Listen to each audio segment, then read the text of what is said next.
Kelima terdakwa dalam kasus pembunuhan Brigadir Yosua sudah dijatuhi vonis, mulai yang terberat Verdi Sambo dengan hukuman mati hingga yang paling ringan sang penguak fakta Eliezer divonis 1 tahun 6 bulan penjara. Apakah vonis semua terdakwa sudah memenuhi rasa keadilan?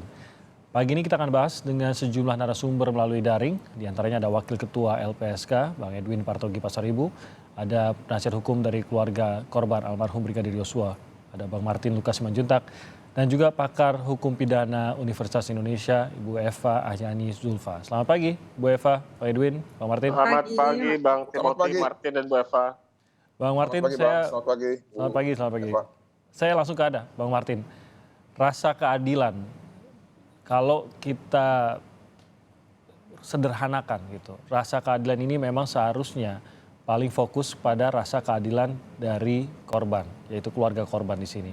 Terpenuhikah itu dalam vonis-vonis yang sudah kita saksikan 3 hari terakhir, Bang Martin? Ya.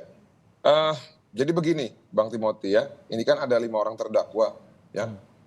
Kalau kita memulai dengan rasa keadilan ya terhadap yang terakhir di hari Rabu kemarin, Richard Eliezer, tentu paradigma ataupun mindset itu harus disesuaikan bukan dengan apa yang dilakukan Richard sebelum dia mengaku ya dan bertobat, namun harus disesuaikan dengan pasca dia melakukan kejahatan apa yang dia lakukan, yaitu mengakui kesalahannya, meminta maaf dan bertanggung jawab.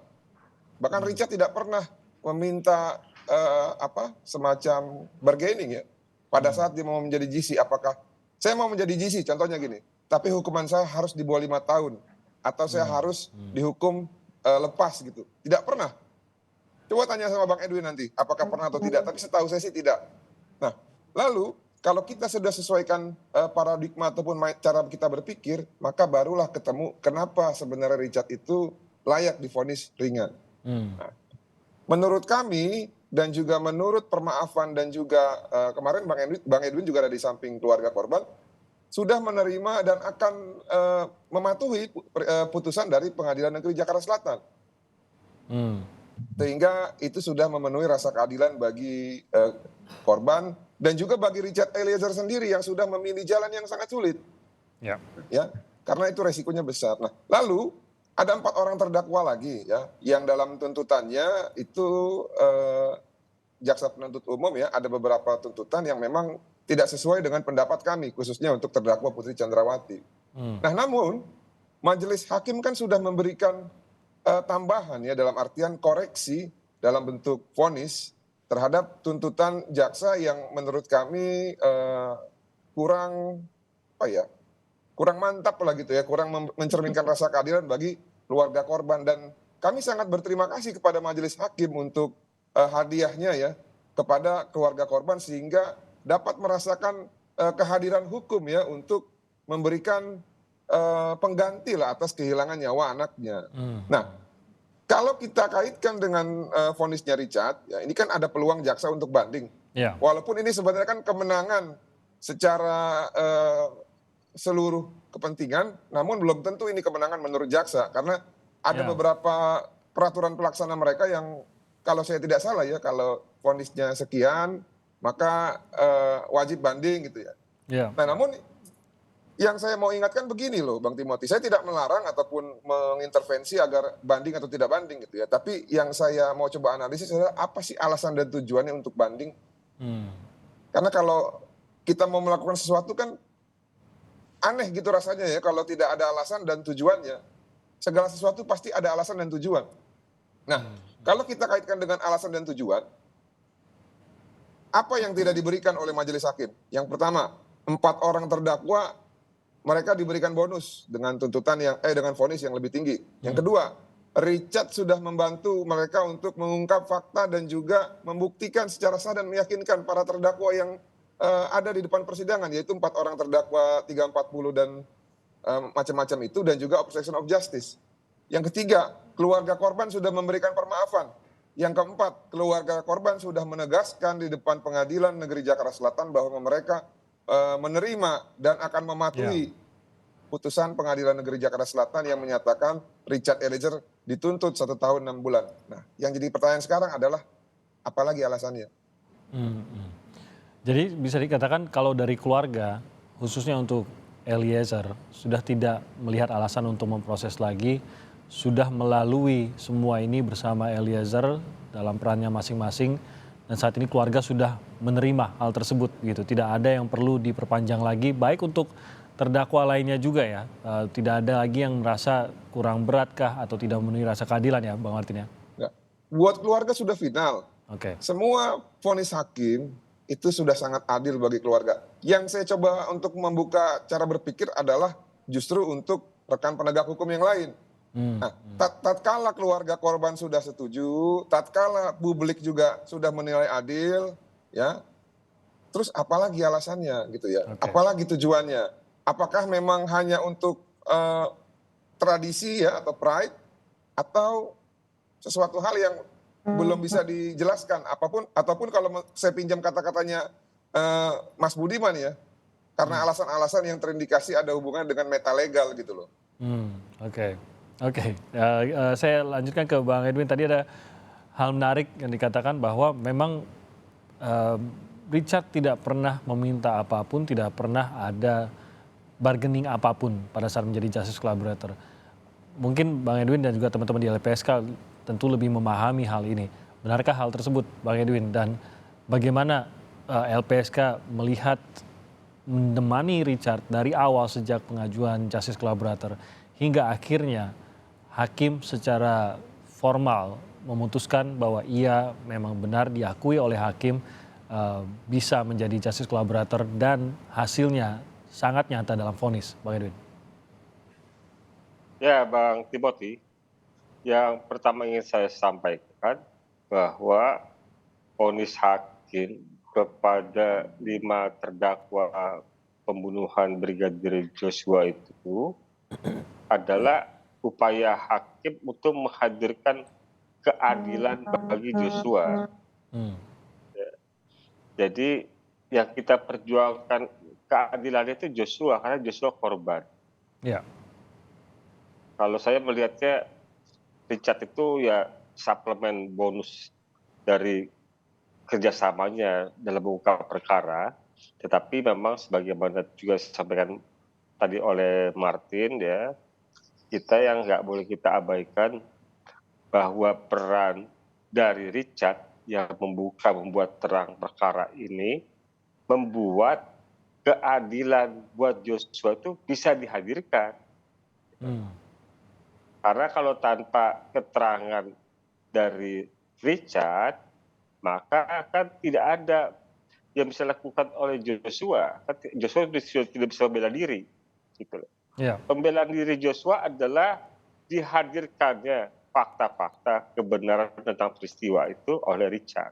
Hmm, Karena itulah Richard mendapatkan pemaafan dari keluarga, dari Pak Samuel Huta Barat, Bu Rosti Simanjuntak ya, yang punya jiwa besar. Hal yang luar biasa kita lihat bagaimana orang tua dari Joshua itu bisa berlapang dada memberikan maaf kepada Richard ya, yang telah melakukan sesuatu hal yang menyakitkan buat anaknya. Saya salut, saya angkat topi, saya salut Bang. Luar biasa Bu Rosti dan Pak Samuel. ya. Salam hormat dari kami. Jadi memang benar dari sejak awal Richard tidak ada bargaining, ya, tidak ada minta ini minta itu. Ya tentu yang kami harus selalu pastikan bahwa keterangannya itu adalah keterangan yang benar, disampaikan pada proses penyidikan dan tidak ada kebohongan rekayasa di situ. Jika ketika ada pihak pengacara lawan bilang bahwa Richard pernah BAP-nya berbohong atau segala macam, kami juga cross check BAP tanggal berapa, BAP yang mana, gitu loh. Ya, ternyata setelah kami cross check itu nggak ada BAP itu. Gitu loh. Jadi kami juga tidak berdiam diri dalam melindungi Eliezer, kami terus memonitoring, memantau ya, mengevaluasi. Gitu. Karena status itu kan tidak permanen Bang Timothy. Ya. Artinya kalau sampai sebelum putusan dalam posisi memberikan keterangan sebagai saksi atau terdakwa, Eliezer kami rasa tidak konsisten, tidak jujur, berbelit-belit, maka LPSK akan cabut rekomendasi itu, putusan LPSK itu. Gitu. Jadi karena Eliezer memang dia jujur, konsisten, berani, ya. Dan ini Dia terus termasuk dievaluasi, bukan satu kali lalu disetujui, bukan gitu ya? tidak, itu kan prosesnya kami terus memonitor yang mengevaluasi. Gitu. Bang Edwin, Jadi karena itulah kami ya. nggak berubah sikap kami terhadap Eliezer. Saya mau bertanya, ini mungkin sedikit di luar Eliezer ya, tapi karena ini berkaitan dengan LPSK, kita tahu bahwa salah satu terdakwa lainnya ini juga sempat mengatakan, dari penasihat hukumnya juga mengatakan sedang mempertimbangkan untuk mengajukan justice collaborator, yaitu Ricky Rizal, yang kita tahu sekarang sudah divonis 13 tahun penjara. Apa halangan terbesarnya pada waktu itu? Apakah memang sama sekali belum ada pengajuan ke LPSK atau bagaimana Bang Edwin? Iya benar Bang Timothy, ketika di proses penyidikan, ketika Ricky Rizal sudah berganti kuasa hukumnya ke Pak siapa tuh? Pak Erwin, ya Pak Herman, ya. Pak Herman, itu memang kami sudah mendengar bahwa ada rencana dari RR untuk mengajukan justice collaborator. Dan sebenarnya kami pada waktu itu sangat terbuka untuk bisa memprosesnya, namun sampai dengan ketika pelaksanaan rekonstruksi di Duren 3 dan Saguling, ya hal itu tidak juga terwujud. Jadi memang kalau Alasannya saya dengar apa waktu itu, Bang Edwin? nggak tahu alasannya, tapi yang jelas Nggak lanjut aja begitu ya, prosesnya? dari Ricky-nya saja, seperti kesan kami dari Ricky-nya aja memang masih bimbang, gitu loh. Nah, gitu Mas. Berarti memang saat itu tidak dilanjutkan lah ya proses untuk pengajuan, tapi sebenarnya niatan itu sudah ditangkap oleh LPSK, sudah sempat disampaikan gitu ya. Tapi tentu ada proses-proses formal yang memang harus dilalui dan itu yang akhirnya tidak dilanjutkan ya Bang Edwin, itu ya sebenarnya kondisinya. Betul. Jadi tidak ada proses lanjutan dari informasi yang kami peroleh bahwa Ricky Rizal mau mengajukan justice collaborator ketika proses penyidikannya. Baik, terima kasih Bang Edwin. Saya ke Bu Eva. Bu Eva, Anda sendiri melihat proses hingga jatuhnya vonis kemarin kepada kelima terdakwa. Apa artinya ini buat mungkin proses hukum kita? Karena kita sudah mulai menyoroti kasus yang melibatkan Ferdy Sambo, yang mengorbankan Yosua ini. Seperti bukan sesuatu yang terkunci pada kasus itu saja. Apapun putusan dalam kasus ini akan mempengaruhi iklim hukum kita ke depannya. Benarkah begitu, dan kalau memang benar demikian, apa pengaruhnya vonis yang sudah dijatuhkan kemarin, Bu Eva? Baik. Sebetulnya ada yang istimewa nih, Mas, di antara banyak kasus yang lain ya.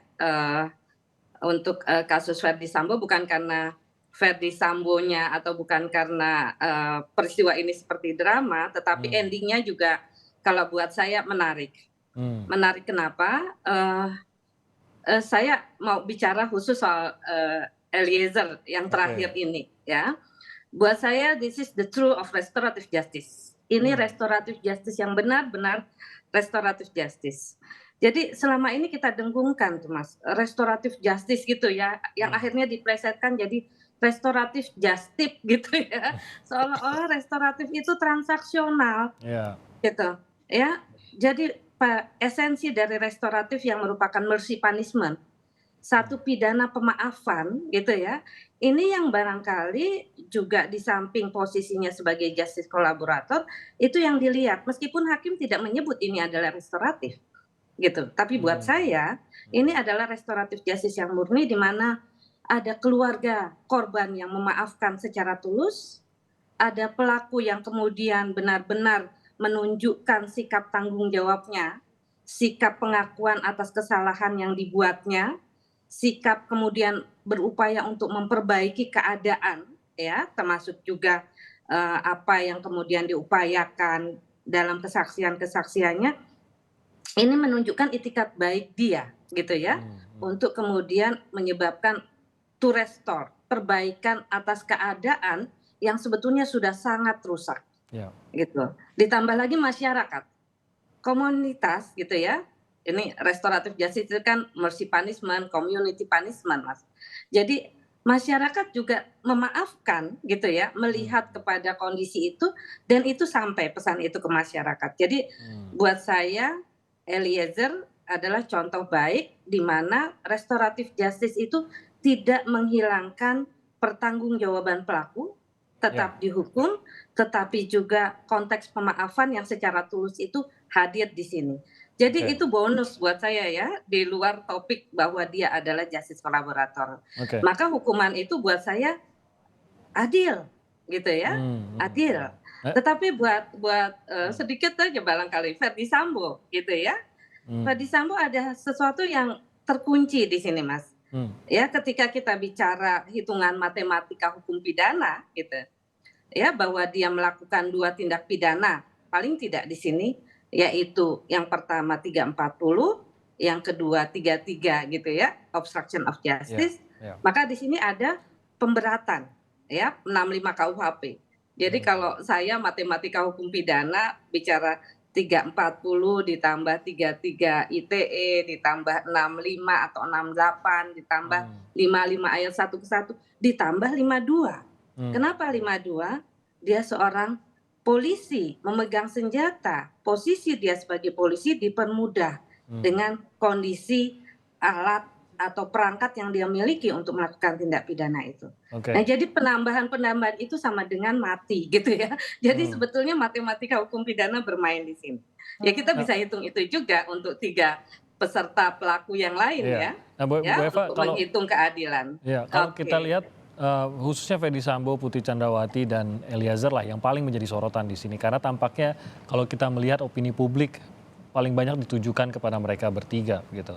Nah, putusan-putusan yang kita lihat kemarin itu memang sebenarnya kalau kita bisa bandingkan itu cukup sejalan dengan apa yang menjadi harapan publik yang tergambarkan lah paling tidak yang kita bisa tangkap gitu di yang beredar di ranah publik. Tapi itu sudah sejalan sehingga menerima vonis-vonis kemarin itu sepertinya semua bisa menerima, sepertinya setidaknya mungkin tidak bisa semuanya tapi secara umum kita bisa tangkap bahwa tadi seperti Ibu Eva katakan publik menerima gitu. Tapi pertanyaannya adalah inilah negara hukum, adilkah ini begitu? Bukan hanya memuaskan publik saja tapi adilkah ini begitu? Ya, kita bisa ukur dalam konteks apakah legal factor itu diperhitungkan oleh hakim, Mas. Ya, seperti tadi Ferdy Sambo kalau hitungannya dia melakukan 340 ditambah 33 ditambah 68 ditambah hitungannya masuk gitu ya. Masuk gitu ya. Untuk hukuman terberat maksudnya ya. Betul, untuk hukuman terberat karena 52 ya. Saya kira kejahatan dalam jabatan dengan posisi dia itu mengunci sekali untuk kemudian hakim bisa menjatuhkan atau mendorong pada hukuman yang maksimal. Kemudian pada peran yang lain gitu ya, seperti yang tadi saya sampaikan. Kepada Kuat Ma'ruf kemudian Ricky Rijal yang dianggap 55 ayat 1 ke 1 ini sempurna, tetapi tidak ada pengurangannya seperti Eliezer yang justice kolaborator, gitu ya. Jadi dia sama dengan pelaku itu sendiri. Hanya barangkali hakim melihat bahwa mereka bukan eksekutor, mereka bukan juga intelektual dader, sehingga pidananya kemudian melihat kepada perannya gitu ya. Putri dianggap sebagai provokator. Di sini kan perannya seolah-olah seperti itu. Ya. Dia sebetulnya adalah intelektual dader tetapi keputusan ada pada Ferdy Sambo. Maka dia berat dibanding dengan 2 yang lainnya. Jadi kalau melihat kepada legal factor sebetulnya hakim sudah melihat ini kalau menurut saya. Mengenai extra legal factor ini yang kadang-kadang menjadi sangat relatif ya. Apakah kemudian opini publik mempengaruhi angka 20, 15, 13 gitu ya, masuk 18 bulan itu menjadi satu saya kira kewenangan hakim dan kebijaksanaan hakim gitu. Tetapi kalau yang pasti buat saya sepanjang legal factor itu sudah diperhitungkan, maka hakim menjadi sah untuk menjatuhkan hukuman sebagaimana yang kemudian disampaikan pada putusan-putusan kemarin.